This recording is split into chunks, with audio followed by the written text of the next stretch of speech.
Welcome to our channel. నేను మీ తేజ. ప్రస్తుతం మనతో పాటు సీనియర్ జర్నలిస్ట్ కిరణ్ ఉన్నారు. ఆయనతో మాట్లాడదాం. నమస్తే సార్.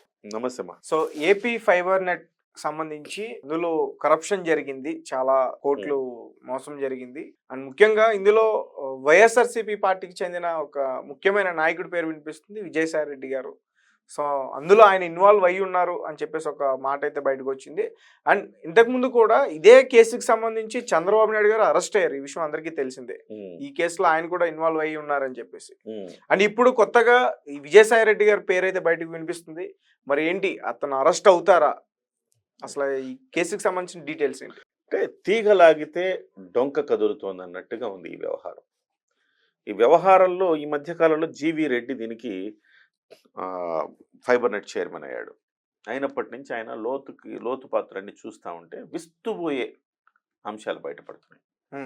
ఎంత దారుణమైన అంశం అంటే, ప్రతి శాఖని వైఎస్ఆర్సీపీ ప్రభుత్వంలో ఉన్నప్పుడు జగన్మోహన్ రెడ్డి అండ్ కో ప్రతి శాఖని నాకేశారు. విజయసాయి రెడ్డి గారు సామంతరాజులు, ముగ్గురు సామంతరాజులు ఉన్నారు ఆయనకి. ఒకళ్ళు వైవి సుబ్బారెడ్డి, ఇంకొకళ్ళు సజ్జల రామకృష్ణారెడ్డి, ఇంకొకళ్ళు విజయసాయిరెడ్డి. విజయసాయిరెడ్డి అయితే ఎక్కడ చూసినా ఆయన అక్కడే ఉంటున్నాడు. అందులో ప్రతి చోట ఏమన్నా ఏటోనో ఏతునో ఉంటున్నాడు. విచిత్రం. సో విజయసాయిరెడ్డి ఏదో సామెత, ఏదో ఒక పద్యం ఉంది కదా, ఎందెందు వెతికినా అందులో దొరుకుతాడు అనేసి, ఇందు గలడని అందు గలడని లేదు, ఎందెందు వెతికినా అందు కనబడతాడు అన్నట్టుగా ఎందెందు వెతికినా ఏటుగా కనబడుతున్నాడు ఆయన విజయసాయిరెడ్డి గారు. సో విజయసాయిరెడ్డి గారు చేసిన నిర్వాహకం ఏంటంటే, సరే విజయసాయిరెడ్డి గారి నిర్వాహకం చెప్పే ముందు అసలు ఫైబర్ నెట్ గురించి మనం ఒకసారి చెప్పుకోవాలి. ఎందుకంటే అత్యాధునిక టెక్నాలజీ ఇది. ఫైబర్ నెట్ అంటే ఇవాళ మనకి కేబుల్ కనెక్షన్స్ వచ్చినాయి కదా, కేబుల్ కనెక్షన్ ఒక వైరేమో మీకు మనకి ఏ కరెంటు పోల్ చూసినా మీకు ఇంతంత కట్ట వైర్లు కనపడతా ఉంటాయి. అవన్నీ తీసి ఇక అలా కనపడకుండా ఉండడానికి మొత్తం ఒక దాంట్లోనే వచ్చేలాగా ఫైబర్ నెట్ని రూపొందించారు.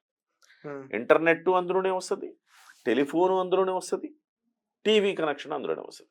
ఇలా మూడిటికి కలిపి ఒక అధునాతన టెక్నాలజీతో ఈ ఫైబర్ నెట్ 2015-16లో ముందుకు తెచ్చారు. సన్ రైజ్ ఏపీ అని ఆ పథకంలో భాగంగా, ఆ కాన్సెప్ట్లో భాగంగా తీసుకొచ్చారు. దీని ద్వారా మీకు చౌకగా వస్తుంది, టెలిఫోన్ కనెక్షన్ వస్తుంది, ఇంటర్నెట్ వస్తుంది, టీవీ వస్తుంది. ప్రతి ఇంటికి మీకు చాలా చౌకగా వస్తుంది. మన ఇంటర్నెట్కి ఏమో ఇవాళ 700-800 కడుతున్నాము, ఒక కేబుల్ కనెక్షన్కి ఒక 400 కడుతున్నాము. ఈ రెండు కాక మళ్ళీ ఇంటర్నెట్, టీవీ, టెలిఫోన్కి మళ్ళీ మనం ఒక 600-700 దానికి సెపరేట్గా బిల్ పే చేస్తున్నాం. అంటే దాదాపు 2000 రూపాయలు పే చేస్తున్నాం అనుకుందాం. అందులో మీకు ఒక 500 రూపాయలకే మొత్తం 3 వచ్చేస్తే ఎంత చౌకగా వచ్చినట్టు. ఆ రకంగా ఇవాళ ఫైబర్ నెట్ను రూపొందించారు. దానికి అంటే విచిత్రం చెప్తాను, ఫైబర్ నెట్ రూపొందించి 26,000 కిలోమీటర్ల పాటు నెట్, ఇది ఫైబర్ నెట్ వేసేసారు. వేసేస్తే దానికైన ఖర్చు ఎంతంటే 3,513 కోట్లు. అందులోనే చంద్రబాబు నాయుడు గారు తప్పు చేశారు అని ఒక కేసు కూడా నమోదైంది. టెరాబైట్ అనే ఒక సంస్థకి ఆయన కాంట్రాక్ట్ ఇచ్చారు, అది నిబంధనలకు విరుద్ధం అని చెప్పారు. దానికి సంబంధించిన పత్రాలు కూడా కనపడట్లా ఇప్పుడు. సరే, దాని లోతుల్లోకి వెళ్లే ముందు 10 లక్షల కనెక్షన్లకి నువ్వు 3,513 రూపాయలు ఖర్చు పెడితే, కోట్ల రూపాయలు ఖర్చు పెడితే 6,869 అంటే డబుల్ ద అమౌంట్ ఈ గవర్నమెంట్లో ఖర్చు పెడితే కనెక్షన్లు ఎన్ని అవ్వాలి? డబుల్ అవ్వాలి కదా కనీసం. అవును.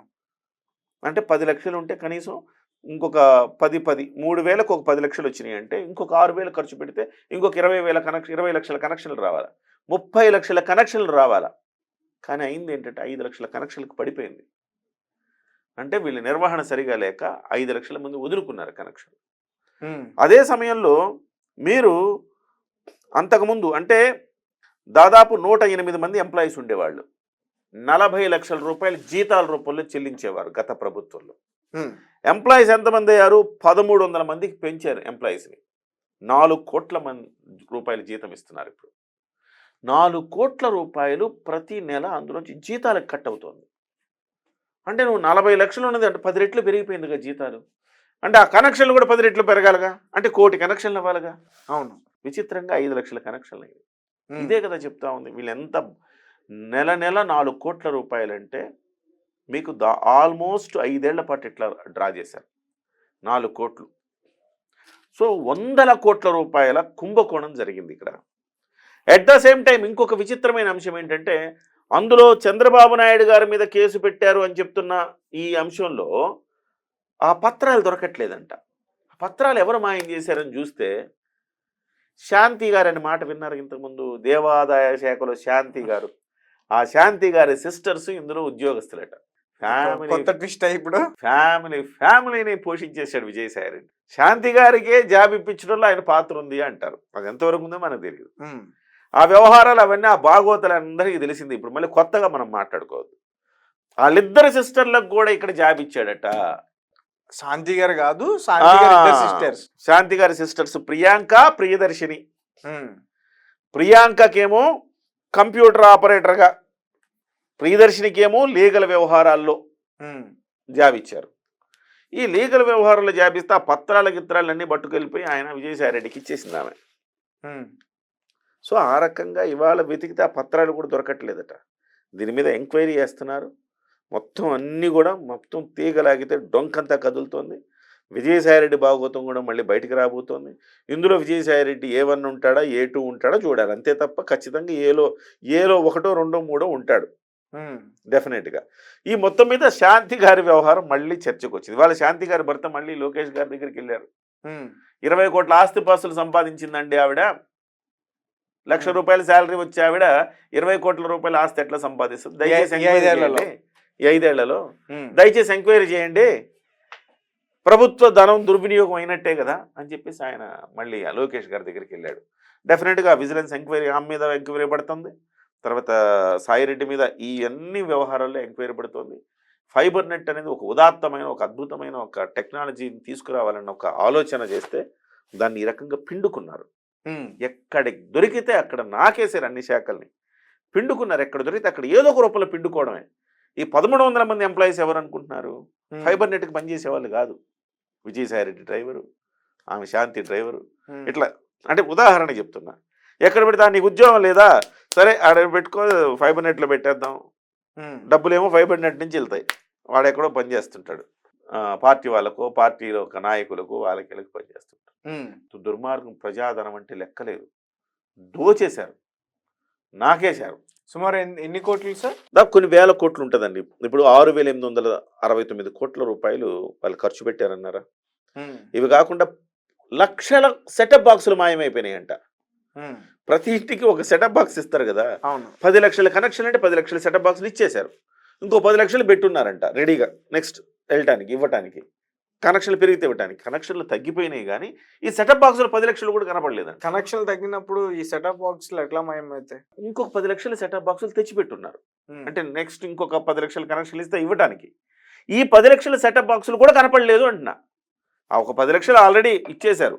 5 లక్షలు తెచ్చుకుంటే పోయినాయి అనుకోవచ్చు. 5 లక్షలు వాడు కనెక్షన్ వదిలేసుకున్నాడు, సెటప్ బాక్స్ పోయింది అనుకుందాం. ఈ ఇంకొక 10 లక్షలు తెచ్చిపెట్టుంటే ఆ 10 లక్షల సెటప్ బాక్సులు కూడా మాయమైనాయి.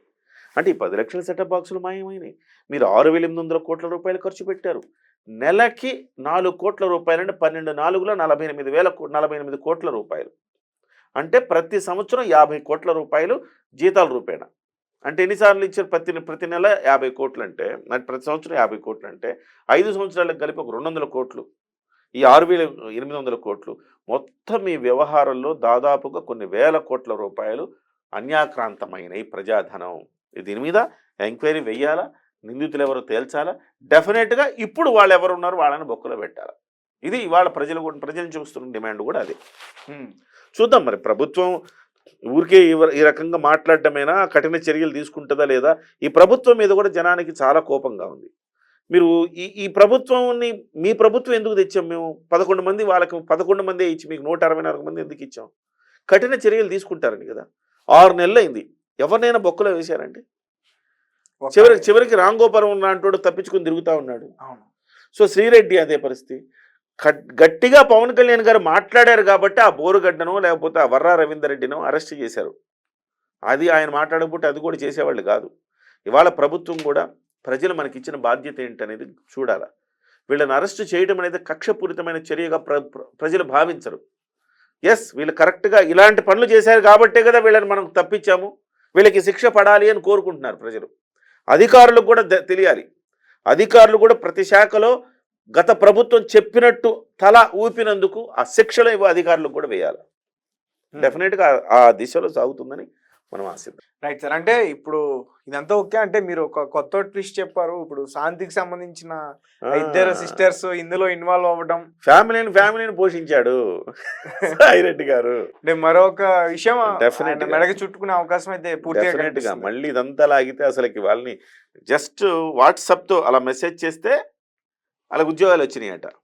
ఉమ్, వీళ్ళని తీసుకోమనడం, వాళ్ళు తీసుకోవడం. ఒక దశలో ఫైబర్ గ్రిడ్లో చేసే అధికారి పెద్ద ఆయన పైన ఆయన వీళ్ళిద్దరిని మీద తీసేద్దామని నిర్ణయం చేసుకుంటే నేరుగా విజయసాయిరెడ్డి గారికి ఒక మెసేజ్ వీళ్ళు పెడితే ఆ విజయసాయిరెడ్డి గారు అక్కడి నుంచి ఇక్కడికి తాకీదు పంపించాడట. వాళ్ళని ఎలా తీస్తామంటే ఇంకా ఆ వైపు కూడా చూడలేదని కొన్ని మీడియాలో వస్తూ ఉంది.